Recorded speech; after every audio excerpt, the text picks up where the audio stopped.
Ng barangay. Diba? Ang tinutukoy ko po ay ang tatay ng lahat ng mga kabisaryo na nag-iisang sino ang yan? Sino? Ewan ko sa'yo. Ewan ko sa'yo. Emily de la Cruz.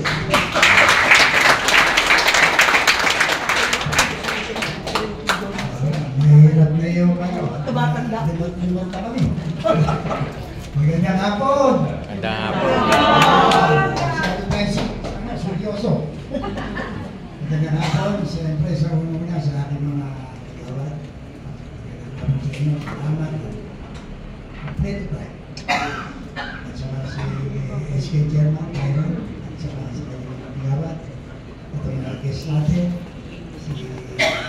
Si Mang Marian.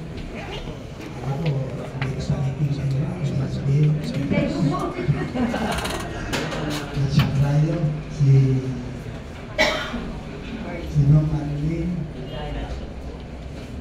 At siyempre, ang ating mga president, si mga huwa.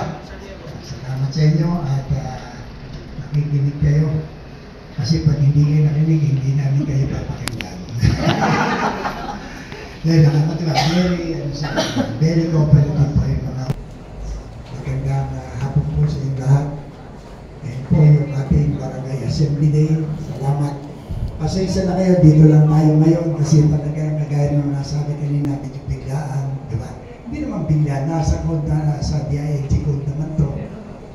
Kaya na, libang tayo. Talagang ganun, halibyo. Hindi ko, Sige po ka, Doming. Lubos na pasasalamat po sa Panginoon dahil bigyan po tayo ng pagkakataon na makapagtipon-tipon para sa araw po na ito sa ating Barangay Assembly for the first semester ng calendar year 2025. Sa DILG, Ms. Maan, na palagi po rin nakakasalubong kung sa opisina, sa ating mga HOA, sa mga pamunuan ng mga schools dito sa ating barangay, Sir Gilbert, Ma'am Wilma, at sa mga kasama po nila, at paglilingkuran, SK Kagawad Jewel Lapena, Community Chair on Health, SK Kagawad Dana Bea, Disaster, SK Kagawad Elizabeth Santos, Economic Empowerment, SK Kagawad Nazarene Santos, Education. Wala lang po dito yung iba dahil sila ay pasok sa school at may work, pero iba hahabol naman po. Sa mga kasama po natin maglingkod sa Barangay Cap de la Cruz, magandang hapon po. At lalo magandang hapon po sa lahat po ng mga mamamayan at kapwa naming kabataan po sa Barangay Rosario. Tayo po ay nandito ngayon para sa ating Barangay Assembly na ginaganap twice a year. From the previous SOBA. So ito lang po yung mga nagdaang buwan na hindi namin i-report at yung mga pinaplano pa po namin dito sa darating na taon.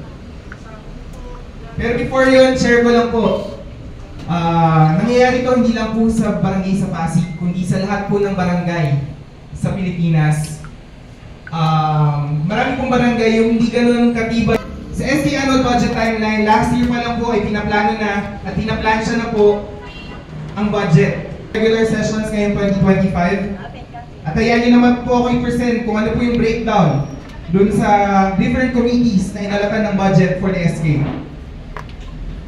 Again, in the name of transparency and accountability, meron po tayong allotted na 8.5% sa Committee on Education, 15.5% sa General Administration, 1.8% sa Environmental Protection, 4.4% sa Youth Employment and Livelihood, sa Health 7.1%, Gender Sensitivity 1.8%, Sports Development 37.4%, Social Protection 2.2%, and for the other youth development programs na hindi po pasok sa committee na yun, kumbaga, more than one yung committee na nasasagasaan. Good preparation with PWCAC Manila in partnership sa ating Kagawad on Health, Kagawad Karen, at syempre sa ating Super Health Center, and of course with PWCAC Manila.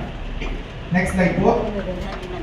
You also have Youth in Action, Environment, and Climate Change, kung saan ikakaskate naman po ng ating mga SK Kagawad na nag-participate dito sa ating mga kabarangay kung ano po yung natutunan at napagplanuhan dito sa seminar na ito. Kami rin po ay nag-participate dun sa seminar on God Plan and yung budgeting season. Meron din po tayong negosyo food cart. Kung makakapag-ikot po kayo sa barangay natin, kung makikita niyo po yung mga food cart na color violet, yun po ay galing sa SK Council. Tayo po ay nag-provide ng panimulang pang business ng bawat mga kabarangay natin at hindi namin ay nangangailangan, lalo